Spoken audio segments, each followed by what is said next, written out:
No matter how big your place is, there comes a time when every gardener is going to want more space. And making productive use of your vertical areas is one of the simplest and fastest ways to get it.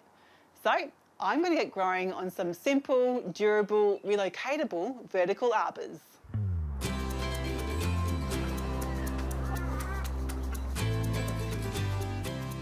I'm using steel reinforcement mesh, affectionately known as Rio. This endlessly useful material can be joined, bent and attached into all kinds of solutions. You can buy and cut full sheets or look out for scraps and leftovers at the salvage yard or the tip. You're also going to need some appropriate personal protective equipment. So for this job I've got safety glasses, gloves and some earmuffs. I've selected the spot and it's around 3 metres wide to allow for the curve. To create the archway, you'll need a rock-solid base. In this case, star pickets. Drive them into the ground as carefully as you can, and you want them to be very stable, so you'll need to go as deep as your soil requires. In my heavy clay soils, I'm aiming for around ½ metre.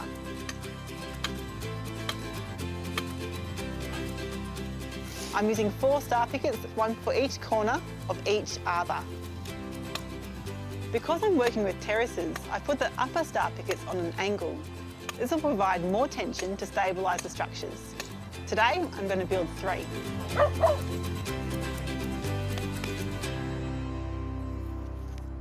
Okay, off we go.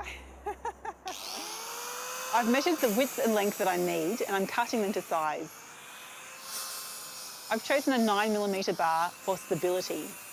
The length depends on how high you want the arch. Allow at least 1.8 metres for yourself. But we're really tall, so I've allowed 2.4 metres. You might also find that you'll go through quite a few discs while you're grinding. Because they're so long, they're impossible to bend on my own.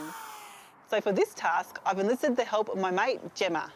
So what are we doing, Hannah? Hey, mate. Hey. Well, today we're going to be bending this Rio. I couldn't do it without you. So I'm going to be up here, you're going to be down here, and technically, fingers crossed, it's going to be smooth and easy. We're securing the mesh to the star pickets using wire, around 40 centimetres long. Once one side is secured, you can carefully bend and secure the other end.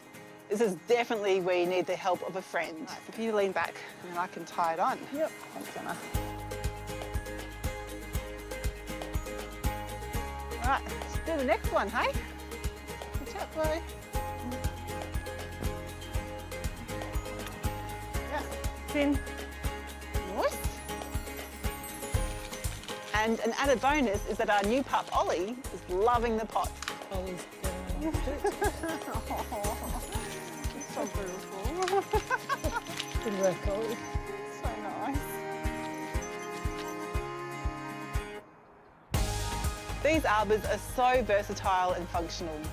They can support everything from grapes to heavy pumpkins, peas and beans, or climbing rows loaded with flowers. Now I'm ready to plant. That's kind of beautiful. Yeah, it's great. It's like a wave. Yeah. Yeah.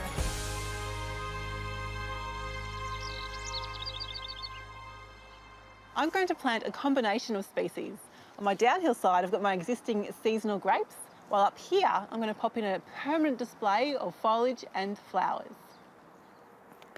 I'm digging holes in the existing beds, around 20 centimetres wide and deep, along the base of each arbour. All right, Paulina. I've got 2 evergreen native climbers here, including the Macquarie and Wonga vines. I've chosen them because they're evergreen, meaning that year-round they'll have permanent displays of leaves and or flowers, whereas the grapes on the downhill side will drop their leaves in winter, which feels a bit empty in the garden. But these beautiful natives will hold that space visually perfectly. Okay. And the final touch, the mulch and a good watering in.